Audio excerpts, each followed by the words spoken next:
कहानी शुरू होती है और हम फिल्म के मेन कैरेक्टर अनीता नीडी को देखते हैं, जो कि एक पागल खाने के अंदर मौजूद होती है। नीडी का बिहेवियर बिल्कुल नॉर्मल नहीं होता, वो बहुत एग्रेसिव होती है। इसी पागल खाने की एक नर्स नीडी के पास आती है और उसे खाना खाने का कहती है, लेकिन जवाब में नीडी उस नर्स को मारना शुरू कर देती है और उसके मुंह पर स्पिट भी करती है, यानी कि उसके मुंह पर थूकती है। और नीडी को सजा के तौर पर एक अंधेरे वाले ऊंचे कमरे में बंद कर दिया जाता है। यहाँ पर अनीता नीडी अपने पास्ट के बारे में सोच रही होती है। उसे अपनी पिछली तमाम लाइफ याद आती है। वो अपनी बेस्ट फ्रेंड जेनिफर के बारे में भी सोचती है। जेनिफर और नीडी बहुत अच्छे दोस्त होते हैं। अब कहानी पास्ट में चली जाती है और यहाँ पर हम एक गाँव डेविल्स केटल को देखते हैं और ये दोनों इसी गाँव से बिलोंग करती हैं। बेसिकली इस शहर का नाम एक झरने की वजह से पड़ा था। इस झरने का गिरने वाला तमाम पानी एक होल के अंदर चला जाया करता था और किसी को आज तक मालूम नहीं हुआ था कि इस होल में जाने वाला पानी आखिरकार जाता कहाँ है। इसी मकसद के लिए बहुत से साइंटिस्ट, रिसर्चर्स और कॉमन लोग भी इसको मालूम करने की कोशिश करते हैं, लेकिन सब नाकाम रहते हैं। अब हम अपनी मेन स्टोरी की तरफ वापस आ जाते हैं। जेनिफर अपने कॉलेज की बहुत मशहूर, खूबसूरत, पॉपुलर और नाइस लड़की मानी जाती है, जबकि दूसरी तरफ अनीता नीडी अपनी बेस्ट फ्रेंड से बिल्कुल अलग होती है। ये दोनों आपस में बेस्ट फ्रेंड तो हैं, लेकिन बाय नेचर या ट्रेड्स के मुताबिक ये दोनों एक दूसरे से बिल्कुल अलग हैं। जेनिफर तो बहुत फेमस है, लेकिन नीडी काफी शाय और बिल्कुल भी फेमस नहीं होती, ना ही जेनिफर की तरह खूबसूरत। नीडी का एक बॉयफ्रेंड भी होता है जिसका नाम चिप है, लेकिन नीडी अपने बॉयफ्रेंड से ज्यादा अपनी फ्रेंड जेनिफर को फोकियत देती है, जिसकी मिसाल ये है कि जब जेनिफर नीडी को कहती है कि रात को हम एक लोकल बार में चलेंगे, वहाँ पर एक बैंड परफॉर्म करने वाला है, हमें बहुत मजा आने वाला है, तो नीडी जेनिफर को वैल्यू देती है, ना कि अपने बॉयफ्रेंड को। और अब वो उस बार में चले जाते हैं। इस पार्टी में जेनिफर एक बैंड परफॉर्मर निकोलाइव की तरफ अट्रैक्ट हो जाती है। वो उसे पसंद करने लगती है और वो उसे ड्रिंक की भी ऑफर कर। जब जेनिफर निकोलाई के लिए ड्रिंक लेने के लिए जाती है तो निकोलाई अपने किसी दोस्त से जेनिफर के मुतालिक कुछ बातें करता है, जिनको नीडी सुन लेती है और नीडी को उसकी की गई बातें बिल्कुल पसंद नहीं आती। नीडी ये बातें जेनिफर को बताती है, लेकिन जेनिफर उनको नजरअंदाज कर देती है और कहती है कि इग्नोर इट। अब बैंड की परफॉर्मेंस शुरू हो जाती है, लेकिन उसी वक्त शॉर्ट सर्किट होने की वजह से इस हॉल में आग लग जाती है और आहिस्ता आहिस्ता ये आग बहुत ज्यादा फैलने लगती है और यहाँ पर सब लोग काफी मुश्किल से अपनी जान बचाते हैं। नीडी भी जेनिफर को टॉयलेट की विंडो तोड़कर बाहर की तरफ भाग आती है और पूरे हॉल में, पूरे बार में काफी ज्यादा आग लग चुकी है। लोग चीख रहे होते हैं। अब सब बाहर आ चुके होते हैं। बैंड मेंबर निकोलाई जेनिफर को कहता है कि तुम हमारे साथ चलो, हम बहुत एंजॉय करेंगे, और उसे वो वैन में जाने का कहता है। नीडी जेनिफर को बहुत रोकती है कि तुम मत जाओ, लेकिन जेनिफर का दिल होता है उनके साथ जाने में और जेनिफर निकोलाई और उसके दोस्तों के साथ वैन में बैठकर चली जाती है और नीडी पीछे अकेली रह जाती है और वो जेनिफर को यहाँ से अकेले जाते देख रही होती है और ये दुख उसके चेहरे पर साफ नजर आ रहा है। अब नीडी परेशानी की हालत में वापस अपने घर आ जाती है और यहाँ पर वो अपने बॉयफ्रेंड चिप को कॉल करती है और इस वाकये के बारे में सब कुछ उसे बताती है। वो उसे बताती है कि जेनिफर उन लोगों के साथ चलेगी है, मुझे डर है कि कहीं वो उसको कुछ नुकसान ना पहुंचा दें। जेनिफर के रेप होने का डर भी अपने बॉयफ्रेंड को बताती है। अभी फोन पर बात हो ही रही होती है कि इसके घर के बाहर एक बेल होती है। वो बाहर जाकर देखती है, लेकिन वहाँ ऐसे कोई नजर नहीं आता। अब जब डोर के बाहर कोई नहीं होता तो वो वापस अंदर आने लगती है, लेकिन अंदर आते हुए उसे घर के अंदर से कुछ आवाजें सुनाई देती है और वो जैसे ही डरते हुए अंदर आती है तो सामने देखती है कि जेनिफर बैठी हुई है, जो कि बहुत जख्मी हालत में है। उसके चेहरे पर खून लगा हुआ है और यहाँ पर जेनिफर एक अजीब क्रीपी किस्म की स्माइल देती है, जिसे देखकर नीडी परेशान हो जाती है। इसके अलावा जेनिफर इस घर का फ्रिज ओपन करती है और यहाँ से कच्चा चिकन निकालकर उसको भी खाने लग जाती है। जेनिफर यहाँ पर एक डरा देने वाले तरीके से चीखती है, चिल्लाती है और इसके अलावा उल्टियां भी करती है, जो कि काले रंग की होती है। जेनिफर इसको डराने के बाद यहाँ से चली जाती है। अब अगला दिन आ जाता है। नीडी कल रात हुए वाकये के बारे में सब कुछ सोच रही होती है और बहुत परेशान होती है। जेनिफर के लिए भी बहुत परेशान होती है। यहाँ पर जेनिफर आ जाती है, जो कि बिल्कुल नॉर्मल लग रही होती है। कल रात जेनिफर की हालत तो बहुत खराब थी, लेकिन आज सुबह वो पहले से ज्यादा एक्टिव, एनर्जेटिक और बोल्ड लग रही होती है। अब ये दोनों अपनी क्लासरूम में मौजूद होते हैं। यहाँ पर इनके टीचर कल रात बार में मरने वाले लोगों पर अफसोस कर रहे होते हैं, दुख कर रहे होते हैं। तो जेनिफर उसको देख के हंस रही होती है और अपने टीचर का मजाक बनाती है। जेनिफर के अंदर बहुत सी चेंजेस आ चुकी होती हैं, जो कि नीडी इन सब चेंजेस को देखकर बहुत परेशान होती है और बहुत ज्यादा कंफ्यूज होती है। नीडी अपने बॉयफ्रेंड चिप को भी ये सारी बातें बताती है। वो इसे ये भी बताती है कि कल रात जेनिफर उसके घर आई थी और उसका बिहेवियर बहुत अजीब था, जैसे कि वो जेनिफर के अंदर कोई चीज आ चुकी थी और वो जेनिफर बिल्कुल नहीं लग रही थी और वो बहुत वियर्ड बिहेव कर रही। और अब कहानी में कुछ ट्विस्ट आने वाले हैं। जेनिफर अपने कॉलेज की फुटबॉल टीम के कैप्टन से मिलती है, जो कि बहुत दुखी था क्योंकि कल रात हुए एक्सीडेंट में इसके कुछ दोस्त मर चुके होते हैं। जेनिफर उसको बहलाती है और स्कूल के करीब वाले जंगल में ले जाती है। यहाँ पर वो उसे सेड्यूस भी करती है। तो और उसी वक्त इनके चारों तरफ कुछ जानवर परिंदे इकट्ठे हो जाते हैं जो इनको देखने लगते हैं। ये बहुत अजीब मंजर है और उसी वक्त जेनिफर का चेहरा बदल जाता है। उसके दांत बड़े से हो जाते हैं जैसे कोई ईवल उसके अंदर आ गया हो और वो अपने साथ मौजूद फुटबॉल कैप्टन को मार देती है। मरते हुए ये फुटबॉल कैप्टन चीखा होता है, जिस चीख की आवाज कॉलेज के प्रोफेसर ने सुन ली होती है। और इस चीख को सुनते हुए कॉलेज के प्रोफेसर उधर आते हैं, जहाँ पर वो प्रोफेसर इसकी कटी और फटी हुई लाश को देखते हैं। नीडी और जेनिफर फोन पर बात कर रहे होते हैं। नीडी बहुत दुखी है क्योंकि बहुत कम वक्त में इनके शहर में बहुत सी अमवात हुई हैं, बहुत से लोग मरे हैं। लेकिन जेनिफर उसे कहती है कि तुम चिल करो और मूव ऑन करो। इसके अलावा हम यहाँ पर यह भी देखते हैं कि जेनिफर लाइटर से अपनी जुबान पर आग लगा रही होती है, लेकिन उसकी जुबान को जरा भी नुकसान नहीं पहुँचता। और जेनिफर नीडी को कहती है कि आई एम गॉड, मैं खुदा। और आहिस्ता आहिस्ता अब 1 महीने का वक्त गुजर चुका है। अब जेनिफर बहुत थकी हुई लगती है, बीमार लगती है, टायर्ड लगती है। अब ये बिल्कुल पहले जैसी एक्टिव और एनर्जेटिक नहीं रही। अब हम देखते हैं कि एक स्टूडेंट जेनिफर को सिनेमा जाने की ऑफर करता है कि हम वहाँ पर बहुत एंजॉय करेंगे, लेकिन जेनिफर उसे इनकार कर देती है और कहती है कि हम रात को मिल सकते हैं। और वो उसे एक ऐसे घर में बुलाती है जिसका कंस्ट्रक्शन का काम हो रहा होता है। अभी वो घर मुकम्मल तौर पर नहीं बना होता। अब रात का वक्त आ जाता है और जब जेनिफर उस लड़के से बात कर रही होती है तो उसकी आंखों का रंग बदलने लगता है। वो लड़का इसकी आंखें देख के डर जाता है कि उसी वक्त जेनिफर उस लड़के को भी मार देती है और इसके जिस्म से उसकी बोटियां निकाल कर खाने लगती है, यानी कि इसके जिस्म को कच्चा खाने लगती है। दूसरी तरफ नीडी अपने दोस्त के साथ होती है, अपने लवर के साथ होती है। उसको जेनिफर के मुतालिक रोने ख्वाब आते हैं, उसे ख्यालात आते हैं कि जैसे जेनिफर किसी मुश्किल में है और वो उसी वक्त अपने घर से भाग के बाहर निकल आती है। वो अभी रोड पे होती है कि सामने से जेनिफर आ जाती है जो खून में लथपथ होती है। इसके अलावा जेनिफर नीडी की कार की विंडशील्ड यानी कि उसके शीशे पर भी जंप करती है। नीडी बहुत डर जाती है, घबरा जाती है। खैर नीडी वहाँ से भागकर अपने घर आ जाती है। जैसे ही नीडी अपने बेड पर सोने जा रही होती है तो वहाँ पे वो जेनिफर को देखती है जो बिल्कुल नॉर्मल हालत में होती है। नीडी बहुत कंफ्यूज हो जाती है। नीडी कुछ नहीं समझ पा रही होती कि ये क्या हो रहा है और वो जेनिफर को कहती है कि तुम यहाँ से चली जाओ। लेकिन जेनिफर कहती है कि तुम परेशान मत हो, हम दोनों बेस्ट फ्रेंड्स हैं और मैं तुम्हें सब कुछ सच बताऊंगी कि उस रात को क्या हुआ। ये उसी रात की बात कर रही होती है जिस दिन उस बार में आग लगी होती है, क्योंकि नीडी ने जेनिफर को एक भयानक रूप में भी देखा होता है और एक नॉर्मल रूप में। तो नीडी कहती है कि मैं सच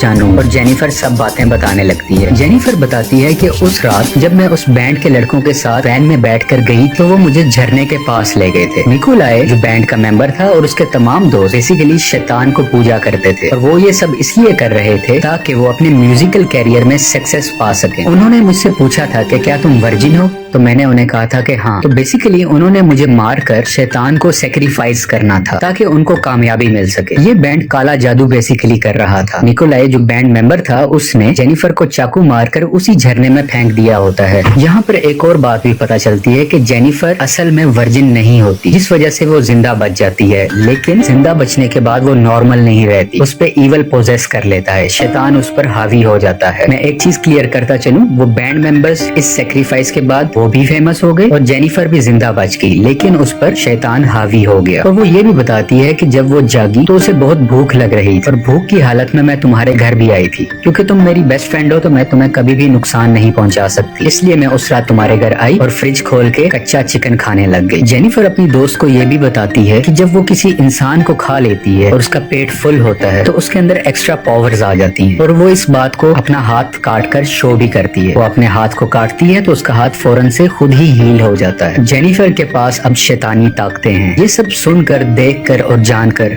नीडी बहुत डर जाती है और वो जेनिफर को कहती है कि यहाँ से तुम चली जाओ, मुझे इस वक्त और कोई बात नहीं कर। और जेनिफर इसके घर की खिड़की से कूदकर बाहर चली जाती है, लेकिन ये खिड़की 2nd फ्लोर पर होती है जो कि जमीन से तकरीबन 12-13 फुट के फासले पर होती है। इतनी बड़ी जंप देखकर नीडी और घबरा जाती है। नीडी इस मामले की मजीद इंफॉर्मेशन के लिए अपने टाउन की लाइब्रेरी में जाती है और वहाँ पर वो पैरानॉर्मल बुक्स की रीडिंग करती है ताकि वो सच को जान सके और कोई हल निकाल सके। बुक रीडिंग से नीडी को पता चलता है कि उस बैंड से गलती हुई थी, क्योंकि वो जेनिफर को वर्जिन समझ रहे थे। उसके बदले में वो लोग तो फेमस हो गए, लेकिन जेनिफर पर शैतान हावी हो गया और अब जेनिफर को ठीक करने का एक ही तरीका है कि उसके दिल में चाकू मार दिया जाए, क्योंकि इसके अलावा और कोई हल नहीं है इस बुक के मुताबिक। इसके अलावा नीडी ये सब बातें अपने लवर चिप को भी बताती है, लेकिन चिप इसकी बातों पर ज्यादा ध्यान नहीं देता और ना ही यकीन करता है। वो नीडी को कहता है कि तुम किसी साइकियाट्रिस्ट को दिखाओ। इसके अलावा नीडी को यह भी पता चलता है कि जेनिफर के लिए लोगों को मार के खाना बहुत जरूरी है, क्योंकि अगर वो उन्हें नहीं खाएगी तो वो पहले जैसी खूबसूरत नहीं रहेगी। खुद को खूबसूरत और जवान रखने के लिए जेनिफर को लोगों को मार के खाना जरूरी है। अब से कुछ दिन बाद इनके कॉलेज में एक डांस फंक्शन भी होता है,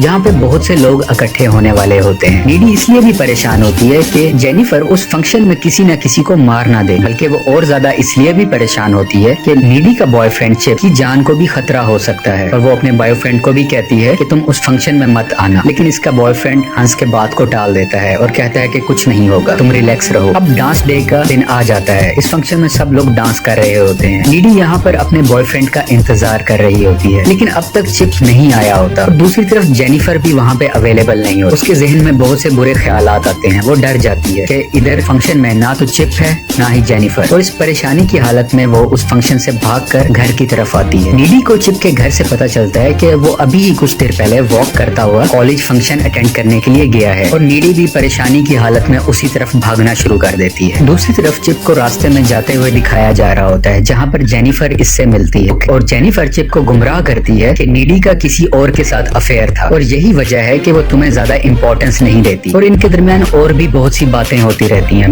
बातों के दरमियान ये इसे एक खंडर की तरफ ले जाती है। जेनिफर का हमेशा से तरीका रहा होता है कि पहले वो किसी को सेड्यूस करती है और फिर उसे मार देती है। जेनिफर चिप के करीब जा ही रही होती है कि चिप उसे रोक देता है, क्योंकि वो नीडी से प्यार करता है और वो नहीं चाहता कि कोई और लड़की उसके करीब आए। इस चीज को देखते हुए जेनिफर को बहुत गुस्सा आ जाता है और वो गुस्से में चिप पर अटैक कर देती है, उस पर हमला कर देती है। जेनिफर का ये रूप बिल्कुल शैतानी है। दूसरी तरफ हम देखते हैं कि नीडी इन दोनों की तलाश में भी वहाँ पहुँच जाती है। नीडी देखती है कि जेनिफर उसके लवर के गले पर काट रही होती है, उसको मारने की कोशिश कर रही होती है और ये बिल्कुल खून से भरी होती है। लेकिन नीडी भी उधर कूद जाती है और अपने लवर को बचाने की कोशिश करती है।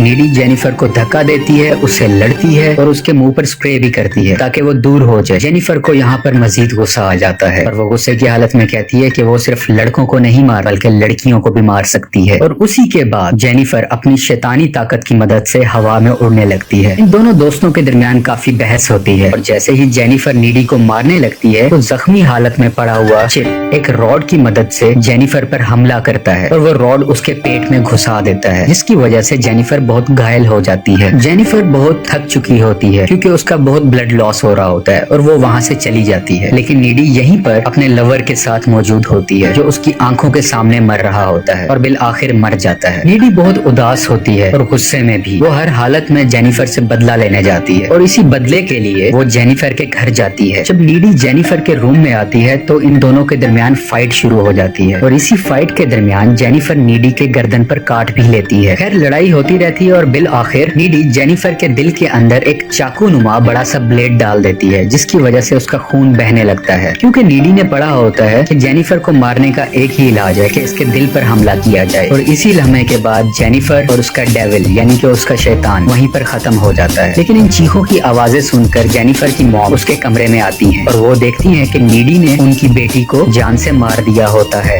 और अब मूवी अपने इनिशियल सीन्स पे आ जाती है कि नीडी क्यों उस जेल में थी, क्यों उस पागल खाने में थी, क्योंकि इसने जेनिफर का कत्ल किया होता है। लेकिन अजीब बात हमें ये पता चलती है कि अब ये नीडी पहले वाली नीडी नहीं रही और उसकी वजह ये है कि जेनिफर ने नीडी को लड़ाई के दरमियान काटा होता है, जिसकी वजह से ये शैतानी ताकतें नीडी के अंदर भी आ जाती है। और हम यहाँ पर नीडी को हवा में उड़ता देखते हैं। यहाँ पर नीडी के पास भी अब सुपरनेचुरल पावर आ जाती है और इसी वजह से वो बहुत ज्यादा एग्रेसिव होती है, जबकि पहले नीडी ऐसी नेचर की नहीं थी। यहाँ पर ये इस काल कोठरी के अंदर बंद होती है, लेकिन नीडी अपनी शैतानी ताकतों का इस्तेमाल करते हुए यहाँ से उड़ जाती है और खिड़की से बाहर निकलकर बाहर चली जाती है, यानी कि इस जेल से भाग जाती है। जेल से भागकर ये उसी झरने के पास जाती है और इसे वही चाकू मिलता है जो निकोलाई ने जेनिफर को शैतानी ताकतें हासिल करने के लिए मारा होता है। नीडी उस चाकू को उठा लेती है और एक कार से लिफ्ट लेते हुए वहीं पर जाती है जहाँ पर वो बैंड होता है, जहाँ पर वो बैंड अपना कॉन्सर्ट कर रहा होता है। हम इस बैंड को भी देखते हैं जो अपना कॉन्सर्ट खत्म करने के बाद अपने रूम में बैठकर अय्याशी कर रहे होते हैं, जैसे कि ड्रग्स इस्तेमाल करना। और उसी वक्त वहाँ पर कोई आता है और इन सब मेंबर्स को मार देता है बहुत ब्रूटल तरीके से। इस वक्त तक ये नहीं दिखाया जाता कि ये कत्ल किसने किए, इन म्यूजिकल बैंड मेंबर्स को किसने मारा। लेकिन आगे चल के हम देखते हैं कि सीसीटीवी फुटेज में इनके रूम से और कोई नहीं निकल रहा होता, बल्कि नीडी ही आ रही होती है, यानी कि ये तमाम कत्ल नीडी ने किए होते हैं। तो इसका मतलब बिल्कुल क्लियर है, नीडी ने उन म्यूजिकल बैंड वालों को मार दिया जो कि वो डिजर्व करते थे, क्योंकि उनकी वजह से ये सब कुछ हुआ हुआ था, उसका लवर मरा था, उसकी बेस्ट फ्रेंड मरी थी और भी बहुत से कत्ल हुए थे। और यहीं पे इस मूवी की एक्सप्लेनेशन खत्म हो जाती है। आपको पसंद आए तो लाइक और सब्सक्राइब करें। Thanks for watching.